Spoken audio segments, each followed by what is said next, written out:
Olá, muito bom dia. Cá estamos nós de regresso neste Matinais e vamos desde já partir para a conversa com a doutora Isabel Val, ela que nos vem falar e dar a conhecer um bocadinho melhor aquilo que é o Serviço Pastoral a Pessoas com Deficiência. Ele está integrado precisamente na Comissão Episcopal da Pastoral Social. É para conhecermos tudo isto, afinal, de que é que se trata, o que é que se pretende com este serviço e também onde é que, no fundo, entram as pessoas com deficiência na nossa comunidade. Entram ou ficam à porta? É isso que vamos tentar perceber ao longo dos próximos minutos. Doutora, muito obrigada por ter aceitado o nosso convite e estar aqui no Matinais. Eu é que agradeço. Obrigada. E eu propunha que começássemos exatamente pelo início, ou seja, como é que surge a necessidade de criar este serviço pastoral a pessoas com deficiência? Pronto, é um reconhecimento dos nossos bispos de que era preciso um novo olhar e uma nova forma de se ir construindo igreja com as pessoas com deficiência. Portanto, é um serviço pastoral, é um serviço dirigido à comunidade cristã e, sobretudo, aos movimentos, aos organismos, às paróquias, para se abrir a porta e abrir os corações às pessoas com deficiência. Para que elas, no fundo, fiquem integradas na comunidade, como é que vamos ajudar nesse aspecto? A questão é muito acolher e ouvir. Não é fácil ouvir o outro. E acolher e ouvir é uma recomendação do Papa Francisco, exatamente como o método de integrar e acolher as pessoas com deficiência, ouvi-los. Não é fácil na sociedade em geral, em Portugal muito difícil também, e na Igreja por consequência, acolher as pessoas com deficiência. Não sabemos muito bem como é que se faz.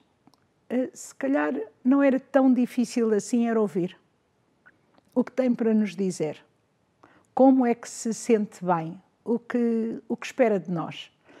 E essa abertura também nos leva a dizer o que podemos esperar das pessoas com deficiência. Podemos aprender a conviver. E a peregrinação que houve no dia 16, 17 e 18 foi claramente um caminho de aprendizagem nesse sentido, em que todos estivemos a construir comunidade, abrindo-nos, ouvindo e entrando em relação. Aliás, essa peregrinação que decorreu precisamente aqui em Fátima, no Centro Pastoral Paulo VI e também depois com algumas atividades até no próprio recinto, e que de facto vieram pessoas de norte a sul do país. Nós chegámos a acompanhar e tivemos com pessoas do Algarve, do norte, e portanto ali foi um momento especial em que eles puderam dizer o que é que pretendem e o que é que querem da comunidade cristã? Só para acrescentar mais um ponto cardeal, também vieram de Poente. Tivemos pessoas que vieram dos Açores, portanto, os mais de longe, e como disse muito bem, das dioceses, diversas dioceses do país. O objetivo da peregrinação era mesmo podermos nos encontrar e acolher na nossa diversidade. E a diversidade é uma coisa boa. A diversidade humana é um enriquecimento para todos, se bem que nos cause, por vezes, alguma estranheza, que haja um constrangimento, porque não se sabe muito bem como lidar com essa deficiência, com alguém que não tem as mesmas formas de comunicar que nós temos, para quem, por vezes, a palavra é mais difícil, mas pode haver outro tipo de expressão e de comunicação mais acessível. E foi um treino de comunicação e de abertura, porque durante a peregrinação tivemos sessões participativas, sessões paralelas, em que o mesmo tema, e o tema tinha a ver com a participação das pessoas com deficiência na igreja, e a participação vem-se porque todos temos dons para dar, são diferentes, mas todos temos dons para dar. E essas sessões participativas, o objetivo era revelar os dons que cada um tem e os dons que noutro reconhecemos. E isso diz-se de formas diferentes, portanto havia as sessões paralelas, como tiveram a ocasião de ver, em que de um lado havia uma expressão mais verbal, mais usual, e do outro lado havia outro tipo de comunicação, mais por expressão corporal, por expressão plástica, por outras formas de comunicação que nós não treinamos, que nós não sabemos. Portanto, foi um grande enriquecimento chegar a construir um aparelho que, a partir da diversidade das cores, das 7 cores do arco-íris, em movimento e em relação, nos dava a luz branca. São formas muito surpreendentes de olhar a diversidade e, na relação, podemos nos encontrar uns com os outros. E como objetivo máximo da peregrinação seria, em último lugar, e porque se treina no caminho, o encontro com Cristo. E Cristo é luz. E Cristo engloba a nossa diversidade. A Trindade é diversa. Portanto, tudo nos levava a este encontro em que cada um na sua originalidade, não há dois iguais, todos somos tão diferentes, mas na relação com outros éramos capazes de entrar na relação com Cristo e com Maria, que também nos abre e nos entrega a Cristo. Doutora, e de certa forma também percebermos que todos nós, com deficiência ou não, temos, mas neste caso as pessoas com deficiência, cada uma delas tem um papel a cumprir naquilo que é o seio da nossa Igreja. Tem, se lhe permitirmos que isso aconteça. Que isso aconteça. Nos dias de hoje isso ainda é difícil. A nossa Igreja, e a nossa Igreja somos cada um de nós, não é? Porque cada um de nós somos pedras vivas desta Igreja. Se calhar cada um de nós somos uma pedra no caminho dessas pessoas, por vezes, mesmo sem termos grande consciência, ou não? Se podemos ser uma pedra de tropeço, ou um bom degrau para irmos ao encontro, não é fácil, porque a deficiência é a maior minoria do mundo. Na Europa temos 17% de pessoas com deficiência, dos quais 2% deficiências em função da idade. E podemos compreender bem como nesta peregrinação se acumula nesta faixa dos 17%, uma grande bolsa de pobreza. As pessoas com deficiência, muitas têm baixas qualificações profissionais, ou até não têm. Nem todas conseguem exercer uma profissão. Portanto, podem ter um subsídio mínimo de sobrevivência. As famílias que têm uma pessoa com deficiência têm grandes encargos derivados da própria doença, não é? E pode não ser só da doença, são as limitações, pode ser a necessidade de se encontrar meios acessíveis, é o automóvel que é transformado, é a cadeira de rodas que não serve, é uma pessoa cega que precisa de um acompanhante fora do seu ambiente, é uma criança que vai à escola e precisa de uma série de apoios além dos da escola. O que acontece se a família estiver a trabalhar e durante o tempo das férias, quem tem disponibilidade para ficar com uma criança que precisa de uns cuidados mais personalizados, que é preciso conhecer melhor. Portanto, e fez-se sentir muito nesta peregrinação esta junção das grandes dificuldades económicas, das grandes dificuldades, por exemplo, de transporte, virem grupos de pessoas com deficiência motora do Algarve ou de Bragança ou de Vila Real, as carrinhas adaptadas, haverem número suficiente. Para que possam... os autocarros normais que podem ter uma grande dificuldade para o acesso. Depois, soluções relativamente simples, como rampas portáteis, e que podem facilitar certos acessos que são completamente desconhecidos. Nos dias de hoje ainda temos muitas barreiras arquitetónicas. Temos muitas arquitetónicas, temos muitas barreiras atitudinais. Que são as piores de ultrapassar, não são, doutora? Dá a ideia que se não tivermos barreiras atitudinais, no limite, pegamos na cadeira de rodas ao colo e ela vai onde fizer falta. Não é prático para nenhuma família pensar que só consegue trazer o seu idoso ou o pai ou à rua se for ao colo. Acaba por ficar em casa. Portanto, custa-me dizer que umas são mais do que as outras, porque isto é um processo em que tudo se liga. Nos dias de hoje ainda temos um bocadinho aquela atitude de, apesar de poder ser menos, mas ela ainda existe de que passou por nós uma pessoa com deficiência e nós ficamos a olhar. Isso ainda acontece? É isso que também temos que combater? Acontece e as pessoas com deficiência queixaram-se disso. Eu estou numa cadeira de rodas e sinto que as pessoas olham para mim com um olhar de pena. Só não se olhará com olhar de pena se for alguém conhecido. Porque quando não é... Quando não é conhecido, eu sei lá como é que olham. Não sei olhar bem. Se eu tiver uma amiga com uma deficiência, eu aprendi com ela como é que se faz.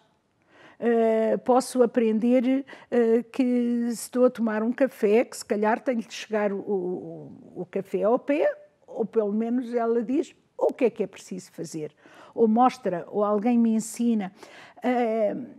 Tudo tem a ver do isolamento, da separação, de costas viradas, não nos conhecemos, somos estranhos, estrangeiros. Ninguém olha de uma forma desagradável porque o quer fazer. É porque às vezes até de uma forma, não sabe fazer de outra forma. Não sabe como fazer. E se não nos aproximarmos, e se não tivermos a capacidade de ver o que é que o outro tem de fascinante, de diferente. E tem muito de fascinante, pelo menos naquilo que nós presenciamos na vossa peregrinação e num momento que assistimos, que foi uma catequese dada por Dom José Traquina. Sim. Em que ele, quando pediu a colaboração, era só olhar para todo o lado daquela sala e ver voluntários a quererem... Exatamente. Não é? Portanto, eles são muito participativos e querem estar. As pessoas estão ávidas de participar. As pessoas como que se surpreendem de que sejam convidados. Portanto, isso é... E depois, quando participam, fazem de uma forma tão genuína e tão alegre que isso contagia. Aquela peregrinação foram momentos de alegria sucessivos, eu diria bebedeiras de alegria. É verdade, porque a capacidade de cada um se exprimir naquilo que achou que tinha para dar de bom ao outro é uma coisa maravilhosa. E é isto que temos que fazer cada vez mais, doutora, é este tipo de encontros e abri-los depois também para que possamos, de facto, ter uma verdadeira comunidade cristã? Sim, se bem que eu pense que será mais fácil se houver encontros destes dentro de um campo de alguma proximidade. Diria que um campo já bastante alargado será uma região do país ou até mesmo uma diocese, porque as dificuldades de transporte condicionam muito. Acho que foi uma coisa maravilhosa. Houve gente dos Açores que nunca tinha vindo ao continente, nunca tinha ido a Fátima, muita gente nunca tinha vindo a Fátima. Portanto, um acontecimento desta envergadura valeu por ser tão extraordinário. Agora, bem. Se queremos continuar a encontrar nestas pessoas as maravilhas de Deus que também têm, as suas centelhas de luz e de alegria na proximidade. E se for a dimensão de uma diocese, já temos um campo largo para nos encontrarmos. Já muito para fazer, já não é? Muito. 3.300 e tal paróquias. Portanto, se cada uma fizer um bocadinho, já seria fantástico. Pois. Mas há uma coisa que eu acho que foi muito, muito significativa e deu uma dinâmica de participação muito grande nesta peregrinação, que foi os movimentos de pessoas com deficiência. O movimento Fé e Luz, que integra famílias, sobretudo pessoas com deficiência intelectual, e que está em Portugal há 40 anos. A Fraternidade dos Doentes Crónicos e Deficientes Físicos, que está em Portugal há 42 ou 43 anos. São movimentos que, pela sua regularidade de encontro e de proximidade, foram capazes de enriquecer muito com a sua experiência à peregrinação. Aliás, eu recordo-me de termos falado precisamente com a Manuela, que representava a fraternidade, em que ela nos dizia que às vezes a maior dificuldade que eles próprios sentem é na evangelização, porque nem sempre é fácil fazer com que o outro seja receptivo, ou uma palavra de verdade, de luz, quando se está numa situação complicada. Pois, mas eles, por exemplo, têm uma atividade muito interessante, que é uma escala de um tempo em que estão ao telefone a ouvir pessoas com deficiência que queiram falar com alguém. Foi uma das coisas que mais se manifestou, de facto, nesta vossa peregrinação jubilar, era que a maioria dizia, às vezes basta ouvirem-nos. Exato, exato. É isso que faz falta. falta. É o que diz o Papa Francisco, ouvir e acolher. Que é muito o exemplo que ele tem dado, não é? Exatamente, ouvir. Basta segui-lo. Exato, exato. Eu acho que seria um bom caminho para as pessoas com deficiência poderem, entre famílias e entre elas, encontrarem um espaço com alguma regularidade de se encontrarem, de terem pessoas sem deficiência que os acompanham e que podem, em determinados momentos, ser uma ajuda de amizade e de proximidade. Porque nada se faz porque está decretado, não é porque este serviço existe que as coisas acontecem de um dia para o outro. Há que ir mudando os corações um de cada vez, de cada vez. Que é um trabalho que o serviço vai fazendo no dia-a-dia, no seio da comunidade, mas que deduzo que nem sempre é fácil. Pois, nós tentamos, sobretudo, uma sensibilização junto das dioceses. As dioceses, enquanto igrejas locais, vão ter que encontrar as suas formas específicas de se ir organizando localmente.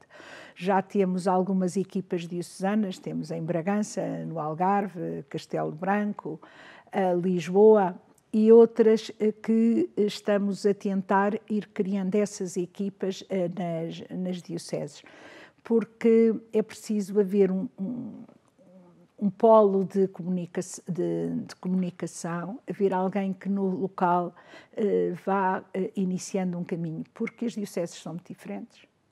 Os caminhos possíveis neste país tão pequenino e tão diversificado não têm a ver... Também são muito diferentes. São muito diferentes, são a ruralidade, o espaço urbano, é tudo muito, o interior, o litoral, são realidades tão diferentes que eu acho que não é possível um serviço central conseguir abranger tudo. Imaginar que faz mais do que ir à proximidade, ajudar cada um a fazer o caminho na originalidade que lhe é própria. Também aí reconhecer as diferenças. E ninguém ter medo de ser diferente. Porque ser diferente é ser igual. Ser diferente é uma forma de criarmos a novidade que é o Evangelho. A boa nova do Evangelho vem desta novidade surpreendente da ressurreição. Em cada dia somos novos, encontramos-nos com o novo, e deixar-nos maravilhar pelo novo que o outro é e contém, é encontrarmos Deus nas maravilhas da criação. E eu acho que é mais isso do que uma estrutura organizada. Não conseguimos ser. Não conseguimos ser. Muito bem, doutora, estamos mesmo nos segundinhos finais. Uma mensagem em 10 segundos para quem está lá em casa. Esperança. Esperança e não desistir. Não desistir. Saber reconhecermos a cada um na sua originalidade, reconhecermos amados por Cristo tal como somos, não ter medo disso e saber que podemos ser uma fonte de enriquecimento para quem está ao nosso lado. Desejo isso para todos. Muito obrigada por ter aceito o nosso convite, doutora Isabel Val. É assim que Muito vamos bom chegar dia. então ao final deste nosso Matinais de hoje. Estivemos então à conversa com a doutora Isabel Val para fazermos o quê? Percebermos o que era isto do serviço pastoral a pessoas com deficiência. Já percebemos que todos nós temos muito para fazer, até porque não nos podemos esquecer que cada um de nós é pedra viva desta Igreja de Cristo. Portanto, a cada um compete-nos olhar o outro, não com a diferença, mas com a integração. É assim que terminamos. Quanto a nós, uma excelente quarta-feira para si. Até amanhã.